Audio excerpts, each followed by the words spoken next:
Hey, everybody, welcome back. Another episode of the Power Women in Insurance podcast. My name is Teresa Kitchens, and I am honored to be able to be here today with Debra Mathias, and we are talking all things LinkedIn.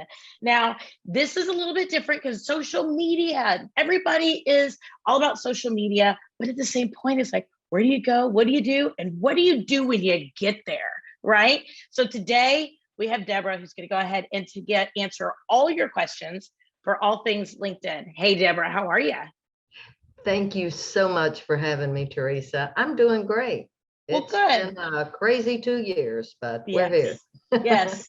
Well, I want everybody to know that if you go check out my LinkedIn for Teresa Kitchens, just like the room with an S, that's what I always say. Debra actually worked with me. How long ago, Debra? Was that a year and a half ago? About a year and a half ago. Yeah, my LinkedIn profile. And we were connecting and I was like, oh my goodness, so many people just throw their picture up that, maybe they got taken at a party or something, or they got taken on their back porch and they just put on their insurance agent, or they just put on their, whatever it might be that they think that they are, and they don't make it interesting. And you showed me so many great tips for being able to really maximize my LinkedIn. And you showed me where to post, how to keep people interested, how to be able to engage with people. I just was so excited. I was like, oh my gosh, I have to have Debra on the podcast because other people need to know some of this information.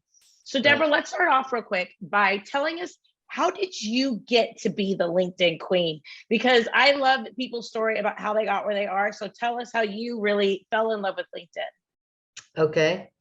I tried to, before I even train anyone, I have what I call a bio course worksheet that has my bio at the top, because I think it's really important that people know how I got started on LinkedIn. In 2008, when the stock market crashed, I was working for a courier company in Columbus, Ohio, and I couldn't get any appointments. I've been in sales for over 30 years, and I was doing everything that I could. Everybody was holding on to their money tight. So in 2009, January, after being out all day, trudging through the snow in Columbus, Ohio, making cold calls, I was taking candy in cups to people. I was doing everything as a sales professional that I felt, could get me where I needed to be, just in front of my client. So I come back home or I go back to the office, sit down, up pops this thing called LinkedIn. It was still a baby platform back then, wasn't it? Oh, yeah. And the funny thing is, it was like, I didn't know what it was. All it said, it was a professional networking site for professionals. Seemed good to me. So I get on and I set up a profile. Over the course of the next 2 years, I took my prospect list and my top 100 client list, and I started connecting with people on LinkedIn. Now, back in the day, not too many people were on LinkedIn. So I would literally, in my outreach, send a note that said, if I could find their email, I've sent you a connect request on LinkedIn. Could you connect with me on LinkedIn? And lo and behold, they started connecting with me. And it wasn't until 2011 when I really realized the power of LinkedIn. I was sitting with a client, a prospect, that I had tried to get for 2 years. Wow. He wouldn't give me the time of day. And so I'm sitting there, we're having lunch, we're signing a $100,000 contract. And I stopped to ask the question, why? Why would you connect with me on LinkedIn, agree to a meeting, and here we are, when I had done everything in my power to get to you and, meet you. Yeah. Because credibility. I could read your LinkedIn profile. I could see where you went to school, what career you'd had.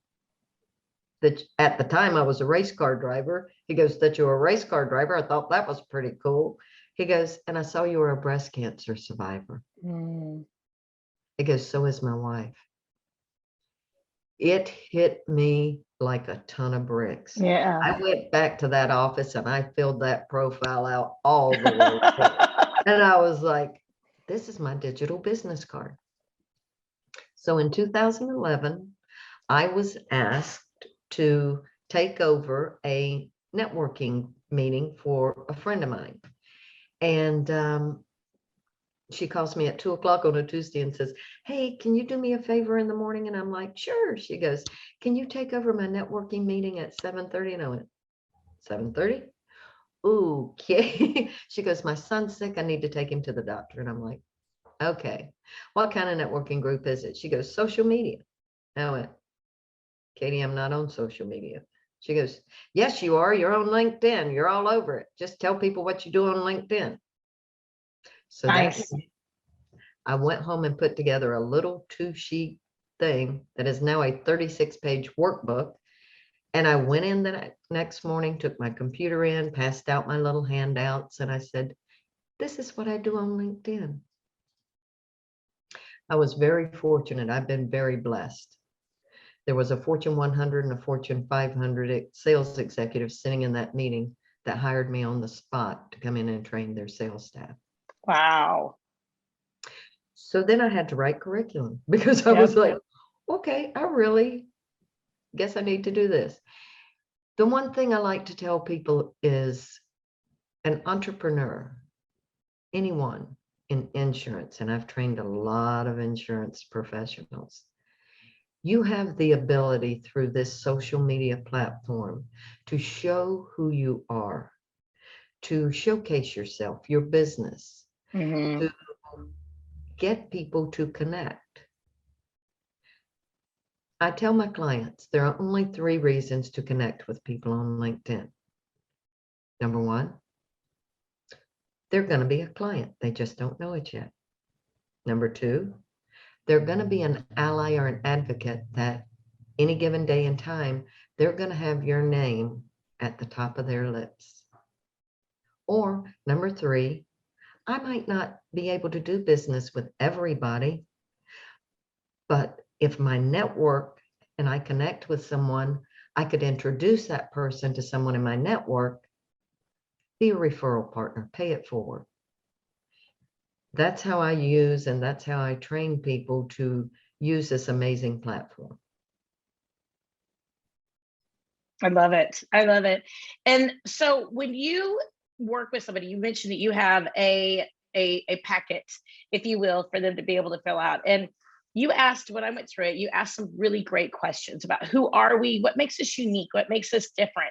And I love that you mentioned that you put on your profile some personal information, like being a race car driver and your survival of breast cancer and so forth.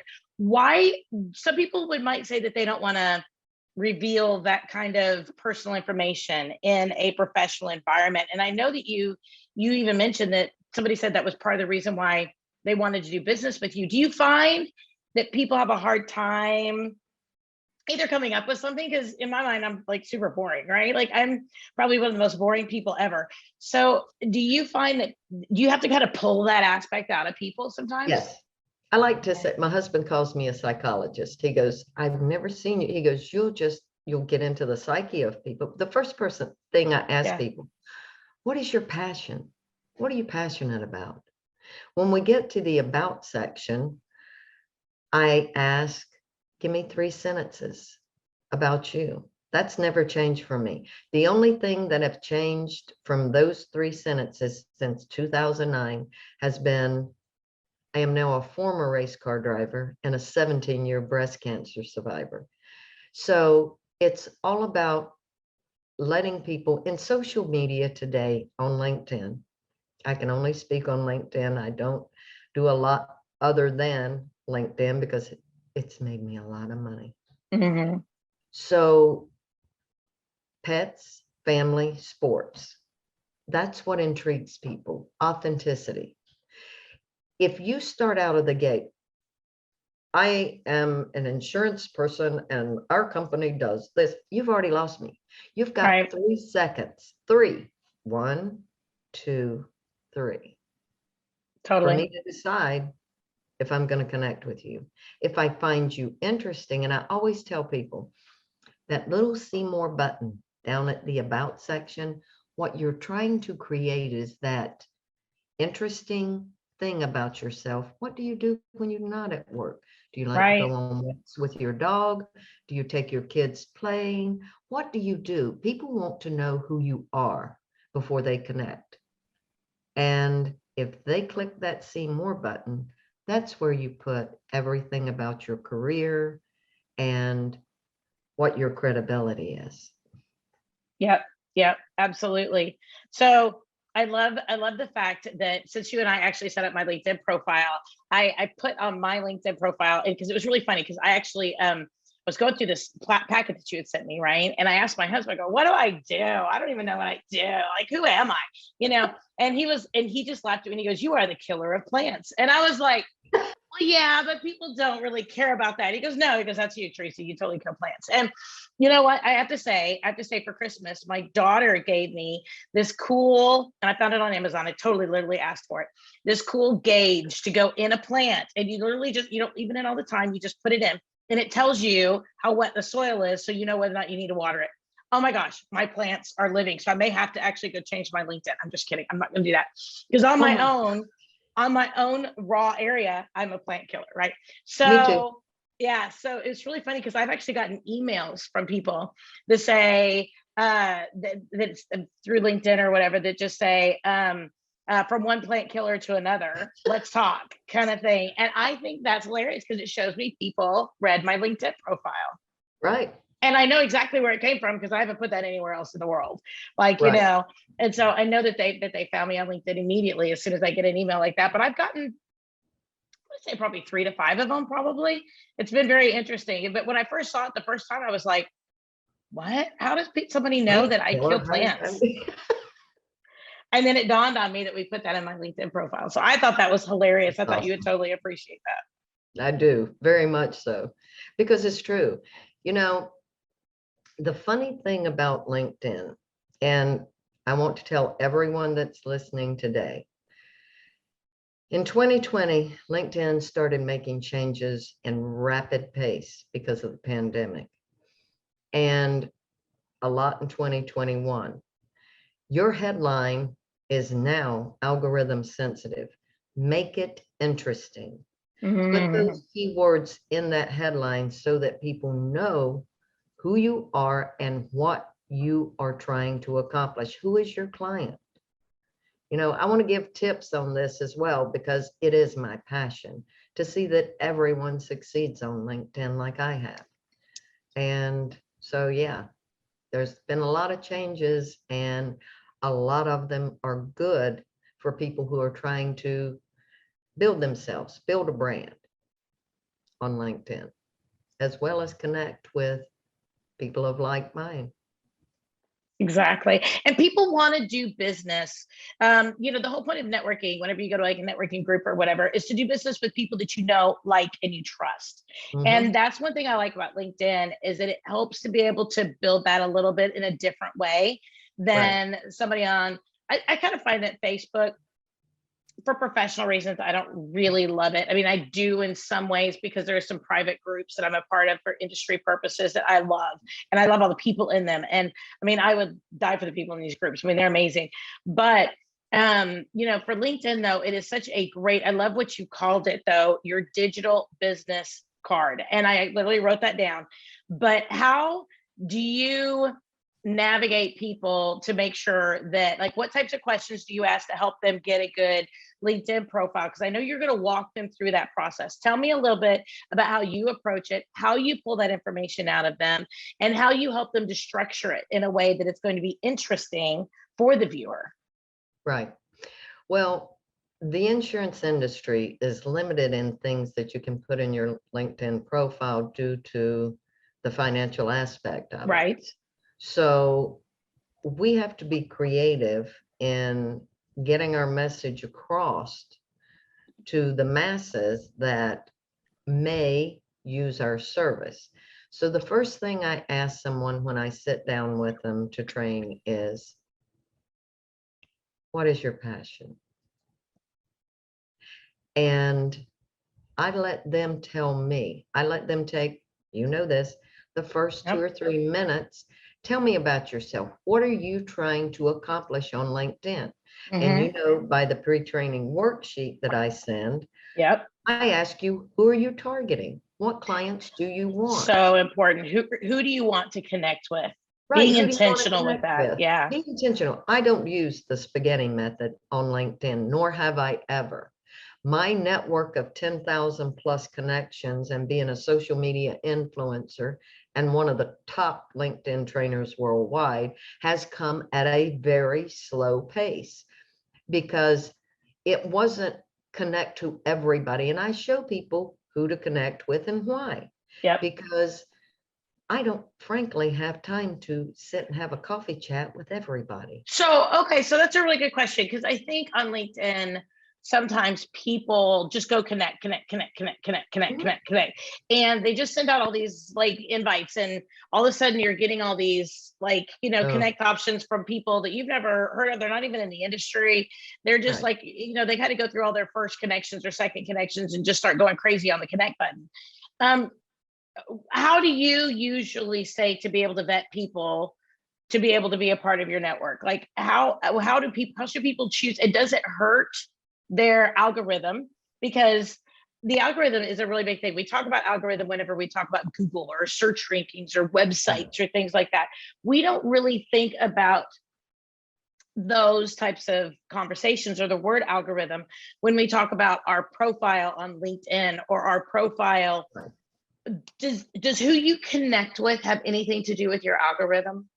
No, Okay. who you connect with, the one thing that connecting with someone with a large amount of connections is they're going to be your second connections. So it expands your next network by connecting with someone like myself that has over 10,000 followers. But as far as the algorithm, no. What does drive the algorithm is engagement, Mm. liking, commenting, engaging in your network's content. And as far as the algorithm and the profile goes in 2020, 2021, there are several places that LinkedIn opened up to keywords so that when you put keywords in these different places on LinkedIn, your prospect or your future client can find you easier because the algorithm is going to pick up those keywords and Mm. put you on the front page of LinkedIn instead of way back at the back. So the headline is one that LinkedIn opened up the algorithm to. Okay. Think keywords. Interesting. The about Interesting. section, Okay. keywords. The address section, keywords. Everybody's going, address section, keywords? Mm. Because is it searching locally? Is it so it has a local aspect to it to help you connect with people in your area, or what why is the No, address important? it's the algorithm works on keywords. In other words, if I am John Q. Public and I put insurance in the search bar, I want my client's face to be front and center on that front page. And they are, because in 2 hours, I take them to All Star, putting those keywords in there, giving them the 9 soft skills that they need to put in their skill section, another place that is algorithm sensitive to keywords, and put them in front of their client. Mm. So think about it this way. Everyone's trying to get found on LinkedIn. The best way to get found on LinkedIn is to chock your profile full of keywords with so that you can get found. In other words, insurance, women's professional, things, little keywords that are sprinkled throughout the word LinkedIn trainer is in my profile like 13 times. Oh, wow. Okay. See what I'm saying? Yeah. Yeah. You want, when somebody puts LinkedIn trainer in that search bar, for me to be like, here I am. And that's what I love it. everybody is looking for. They're looking to get found. It's one thing to do outreach, which I do every day. But it's another thing if I have people wanting to connect with me for my services. Work smart, not hard. True. So another thing I find on LinkedIn is a lot of people's picture sometimes is very, I wish everybody could see you just kind of like almost a little spit I take on that, almost but had a tea incident. exactly, a tea incident. People's LinkedIn picture. So I actually was just talking to somebody about virtual assistants, and we were talking, and we were literally just having a conversation about the fact that when you see somebody, that you connect with them. There's something about them that you want to do business with, even if it's personal, video, like we do video for this podcast. We have it, of course, on regular streaming environments, but we do put it on YouTube. So if people connect with you, a lot of times they connect over video, right? So, or pictures. How important is it to have a picture on LinkedIn, and or maybe the banner, and what kind of a picture? So, I mean, can I take a picture maybe from my family barbecue on 4th of July after we did the sack race? Is that a good idea? No. And something that, by the way, you need another hour's worth of training with all the new features on LinkedIn. The picture has now been turned into a cover story. If you go to my profile and click on my picture, you're going to see a 30-second video of me. And in 2020, when LinkedIn created the cover story, it was the biggest game changer for anyone seeking a career or building their brand on LinkedIn. Mine starts out with me in the race car going, hey, I love to go fast. And you've got 30 seconds. It needs to be done by the mobile app. But to answer your question, if you don't want to do the cover story, please, from waist up, go have a nice, you can do it with your phone. Yeah. Stand on a blank wall and have your picture taken with you dressed nicely. Because I will not connect with anyone that does not have a picture. As a matter of fact, 3 weeks ago, a client sent me a referral. The guy didn't have a picture, and I sent him my free LinkedIn tips so that he could see how to put a photograph on there so I could connect with him. I said, I will not connect with you until you have a photo on your profile. He goes, don't know how to do it. I go, gotcha. So, third connections. I don't connect with third connections either. The reason being, since everything has happened the way it is with social media, hackers can get in through anybody's profile. They can put a fake picture on a profile. A third connection means I have nobody connected to that person, so that if our relationship goes sideways, I can go to and go, did you really know that person that well? I like connecting with my second connections. So let's talk banner. The biggest piece of real estate on your LinkedIn profile directly behind your picture. Why not put your logo there? Most people don't put anything there. I know. I mean, the vast majority, in fact, my husband doesn't listen to my podcast that often. He does occasionally. Sometimes he surprises me, but I just went to his LinkedIn, and he works for a corporation, so it's not as big of a deal, but I mean, it is, but anyway, so he doesn't have anything for his banner. I'm like, oh, we got to go fix that this weekend. We got to go fix that. So how important is a banner, and what should people be thinking of in a banner? A banner, like I said, is the biggest piece of real estate you have on your LinkedIn profile, with an exception of the featured section. If you do not change the banner behind your photograph, you're not going to get found on LinkedIn.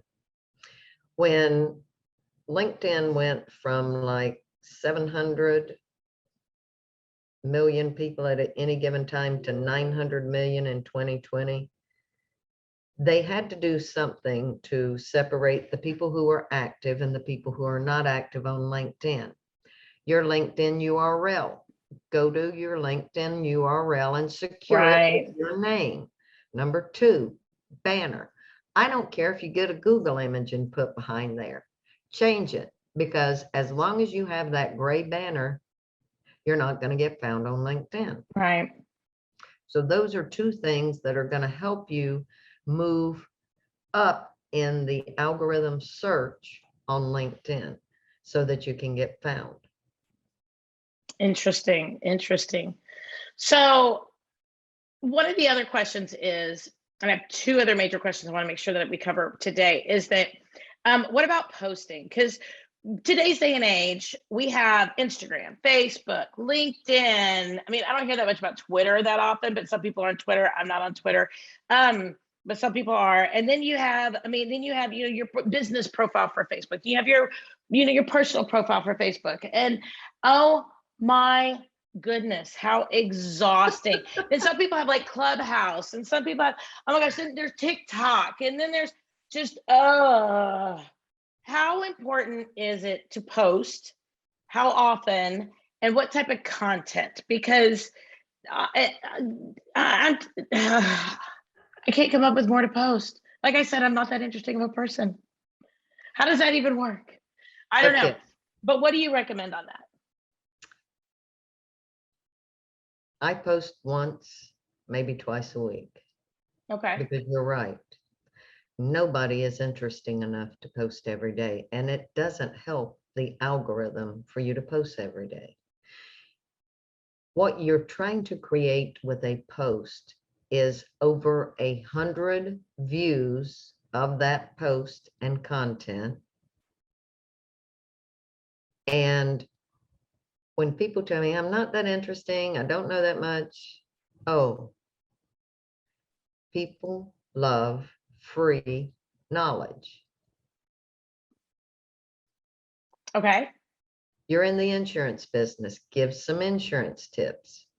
The one thing that really resonates with people today on social media and will help you get found in an algorithm search is video. Why not do a 30-second video? Hi, I'm getting ready to do one when we get off here because I have a group on LinkedIn that I am turning into a virtual once a month networking group. And those that get to come to the networking group are those that are active in the group.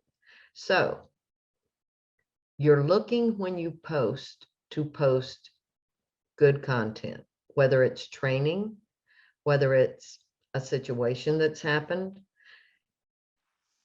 Since 2020, LinkedIn has changed as far as post content. In other words, can I post something? If I go to the racetrack this weekend and my husband wins the race, will I post it? Absolutely. It's my authentic self. So there are limitations. Now, will I bring it back to business, like talking about teamwork? Most likely. The second thing you need to know is using your hashtags. Yeah, I'm not good at that either. Each person that trains with me gets the 100 top hashtags on LinkedIn that have the most following. So you're only supposed, and this could change next week. I'm going to preface what I'm going to say right now by this could change next week. LinkedIn has changed it over 50 times, it feels like, since I've been on LinkedIn and since they started using hashtags. 3 hashtags are what you're supposed to use now for your posts, no more. Okay. So that's good, because some people put like 10 of them in there, and I'm like, how did you go find them? What's important, and then it just kind of gets a little bit overwhelming mentally to go think, how many hashtags do I need to go find, right? But 3, I can do 3.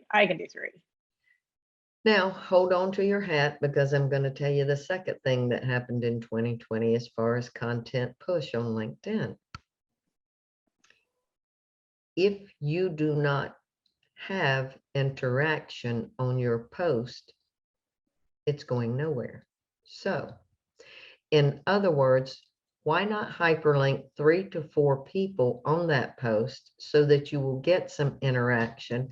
Because each person that you hyperlink their name to a post in the body of the post, their network's gonna be able to go to their profile and see that they liked and commented on a certain post, thereby putting you in front of that person's network.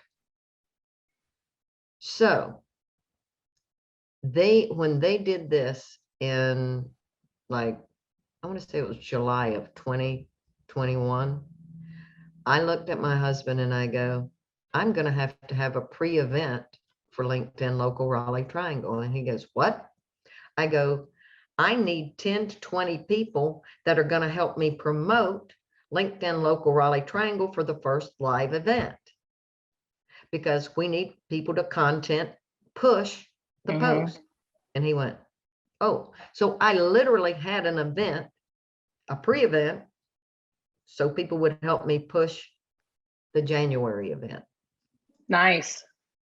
Because you need people liking and commenting on that content for it to be pushed forward in the algorithm.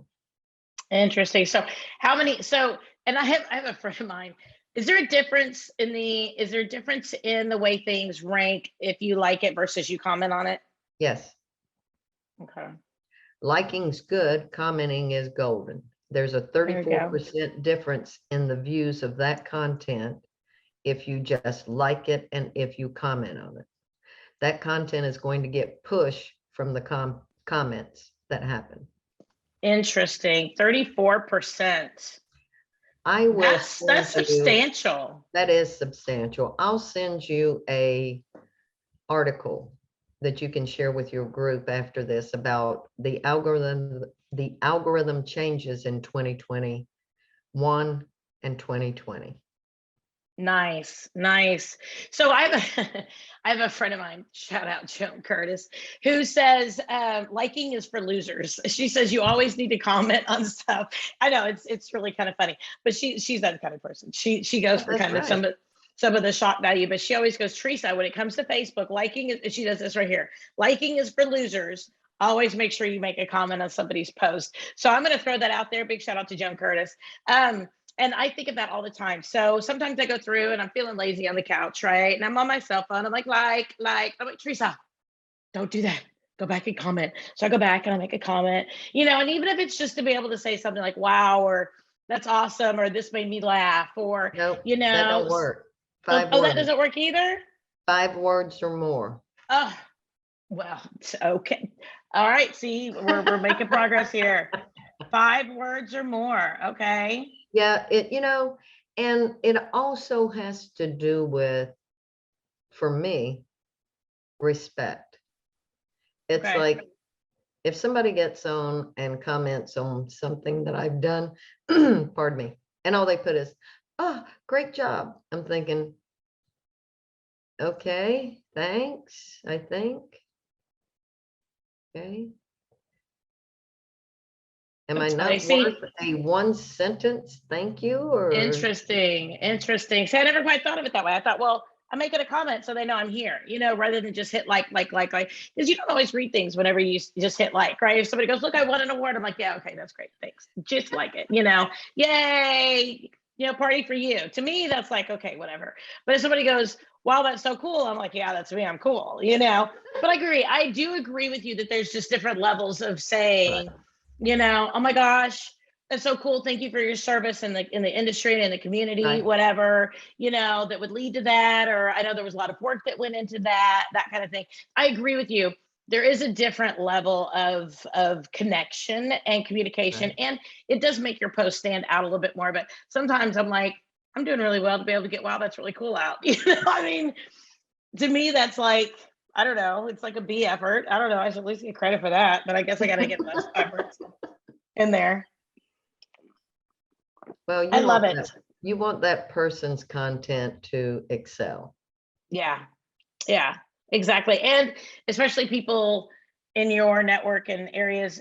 So how do you create posts, or what do you think of whenever you create posts that would inspire people to connect more? Because I think it's not just about going on Pinterest or something like that, right? And picking up a "Have a great day," meme or something. So that's what some people do, and they think that's posting. They think that's getting out there, and to some degree, I got to give people credit because it puts your name in front of people that are searching, whatever. But I don't think that makes it pop up in other people's items as much, especially if we don't have, what are we talking about here? The 3 hashtags, the 5 words for responses. How do we get those responses? What types of posts? I know we talked a little bit about video earlier, and video is the keyword on all social media platforms. So how do we encourage people to really post at least the 5 words or more on all of our posts? It's a matter, okay. I shared this with somebody the other day because I could see this gentleman's eyes glazing over as I trained him. And he's like, I got to post this and I got to do this. And, I could just see his eyes glazing over. It's like, okay. Post once a week, do something really good, and then follow that post. When you're looking at your homepage and you're liking and commenting on someone's content, the number one main reason to do that is, like and trust that person. Mhm. Number 2, you want to build a network of allies and advocates so that when you comment on their content, they comment on your content. In other words, I tell every one of my clients this: pick 10 people that you guys are going to, once a week, once a month, hyperlink that person's name to a post that you do so that they get in front of your network. Right now, I think I'm at about 22 or 23 people that every week hyperlink my name to a post, put me in front of their network, and sometimes I share it to my network. So it's almost like I scratch your back, you scratch mine, so that we can together succeed on this platform where there's a lot of people that want to buy your service or product. Interesting. The last thing I want to be able to bring up, and I know I said I had 2 questions. This is my last question that I have for you, is when people reach out to connect, and I think you probably know where I'm going with this. I think a lot of people feel like, especially in 2020 and 2021, that with all the lockdowns, that LinkedIn became an area where people just kind of started spamming each other and started saying, "Hey, I want to work with you. Hey, I want to work with you. Hey, I want to work with you. Hey, I want to work with you." And it lost some of the, how do I put it? It lost it to some people. It lost some of the, hate to use the word credibility, because LinkedIn used to be the place where you really went to connect, where you really went to get to know people. And I think it still is. But I think some people, especially because they couldn't go knock on doors or drop off a gimme anymore at that point to businesses, they've gone to LinkedIn to try to troll. And that's really kind of my word that I'm going to use here. Yeah. How do you suggest that for us to be able to make an impact and get in front of our ideal target market? I know we talked about posting, we've talked about having a great LinkedIn profile. How do you also recommend for people to really connect beyond those front end opportunities with somebody that they want to be able to do business with on LinkedIn in a way that's appropriate, that is not salesy and schmaltzy? Okay, I'm going to give your audience the number one thing I do every day, and I'm going to tell you exactly how my process of connecting. First of all, everybody has an analytics on their LinkedIn page on the edit page. It's either called a dashboard or it's called analytics. It shows your profile views. It shows people who have viewed your content when you post, and it shows search appearances. What a search appearance is means somebody sitting at their desk, their computer, their phone, and they put a keyword in the search bar. Your profile came up. They Okay. clicked on it. And So went to that look search at you. appearances means that they actually clicked on my profile. Right. Nice. And Okay. LinkedIn gives you a list of companies, a list of what their title is, and at the very bottom, the keyword they use to find you. So every day I go to my analytics and I look at who's viewed my profile, who's viewed my content. And by the way, anybody that views, likes, or comments on your content, that's one of the warmest leads you're going to get on LinkedIn, because for some reason they find you fascinating and they like you. Why not reach out and connect to them? Yeah. Yeah. My connection request is the same as it's been since 2016, I think is when I changed it.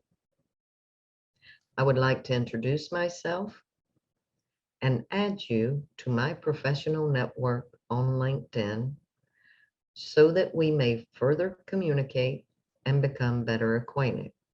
Now, if I look on their profile and I see maybe it's another racer, somebody that kills plants like I do, I may put that in the connect request. The one thing you don't want to do is in the first outreach go, "Hi, my name's Debra Mathias. I'm a LinkedIn trainer. I see that we've got 3 connections. I want to connect." Okay. I keep it simple. I keep it professional, because who can turn down, "I'd like to introduce myself and become better acquainted"? Pretty much says it all. Yep. My connection rate's 98%. Nice. It's because people can see through. I can see through a Mhm. connection request. I can see through a first outreach. And if somebody hits me with a sales pitch on the first outreach, I go directly to their profile and I disconnect, Yep. because they're doing the same thing to my 10,000 connections if they're doing it to me. Yeah. I got 3 I got to get rid of when we get off here. How funny. Well, Debra, this has been amazing. So I know that you do work with people specifically on LinkedIn, building their profile on LinkedIn, and building their platform on LinkedIn. If somebody wants to work with you, how do you recommend that they reach out to you? Best way to reach out is ask me to connect on LinkedIn. I love it. I would I love love it. to connect. And anyone that's viewing in the triangle, our live event is coming up May 18th from 10:45 to 1:45. It's going to be 3 hours instead of 2. And the link will go live on Eventbrite April 1st. So come out and join us and network in person. I love it. I love it. Well, Debra, you've been amazing today. Thank you so much for taking the time to talk to us, and all the people out there in the insurance land. I'm excited that we get the opportunity to talk about something a little bit different today, and talk specifically about LinkedIn, social media, and being able to get out there and make a difference in a professional manner. Thanks so much for taking the time with us today, Debra. I really appreciate it. All right, everybody, this has been another episode of the Power Women in Insurance podcast. Make sure that you do check us out every single Wednesday. We have another amazing person that we talk to, and we are on LinkedIn, of course, but we're also on Google iTunes, Apple iTunes. We're on Google Podcasts. We are on Spotify and all the places that you listen to your regular podcasting, as well as on YouTube. We are on YouTube as well. So make sure that you do check out another episode every single Wednesday and subscribe to the podcast. Everybody, we'll talk to you next week, and have a really good one.